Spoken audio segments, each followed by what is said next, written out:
Музыка ән. Қалың қазақ ел таратқан, сыбыздағы салқын саз, қобыздағы қоңыр күй. Домбыраның да екі шеті ғана емес, әдейі күйге арналған үш шекті тіліне оралған. Көп күйлердің ең ескі жақсысы тегіс тарих үшін елеулі бейім. Қазақтың ән әуездерінің тамаша бір қасиеті оның шын жүректен шыққан эмоциялық сезімталдығы мен сезгіштігі. Біздің қазақ ән құмар халық біреу қолына домбыра ұстап ән сала бастаса, ойдағы қырдағысы жиналып, 8-дегі бала 80-дегі шалына дейін қалмай қамалап, айтшы шалап, жанын жағасына келтіреді. Бара-бара не болса да сол әндегі рух сүйегіне сіңеді, құлағында қалады. Маған бүкіл қазақ даласы ән салып тұрғандай көрінеді. Әннің қазақ өмірінде алтын зор маңызды. Басқа халықтан кездестіру екі талай. Қазақтар тіпті жай сабақты да балаларға ән көмегімен оқытады.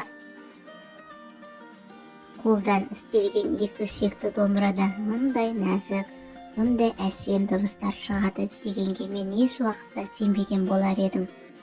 Егерде мына қарапайым жанына тиетін әнді өз құлағымен естімеген болсам, мен оның ызыңдаған жаратылыс үнімен ұласатын күшіне де сенбес едім. Жүрек тілі, ол сезімдер мен көңіл күй әлемі, ол дыбыстар арқылы бейнелеген жан сарайы. Егер сен музыканы түсініп сүйгің келсе, оны ыждағаттықпен тыңдай біл. Кейін сен оны міндетті түрде ұнататын боласың. Бірте-бірте өзінің белгісіз мезетте қалай үйренгеніңді де сезбей қаласың. Жақсыны жаманнан айыра алатын боласың. Осылай етсең, сенде тамаша талғам пайда болады. Құр айғай бақырған, құлаққа ән бекен, өнерсіз шатталған кісіге сән бекен.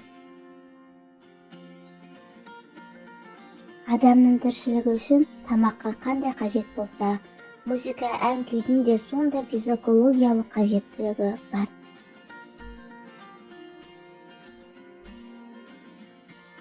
Ән халық үні, оның шындығы, оның ойы мен сезімі.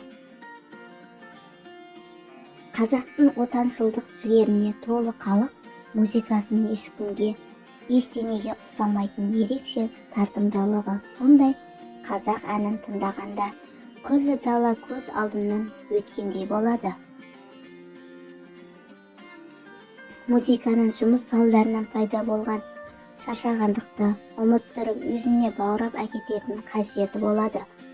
Ол бізге осы жұмыстың зардабына шыдауға, төзуге көмек береді.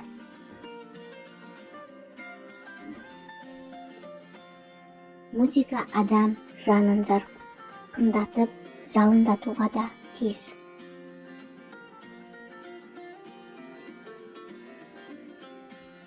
Адамзатқа тән ерекше бір қасиет өзің қоршаған дүниенің әсемдік сырларын үңілу, содан рухани нәр алу, өзінің нәзік сезімін образдар арқылы паш ету.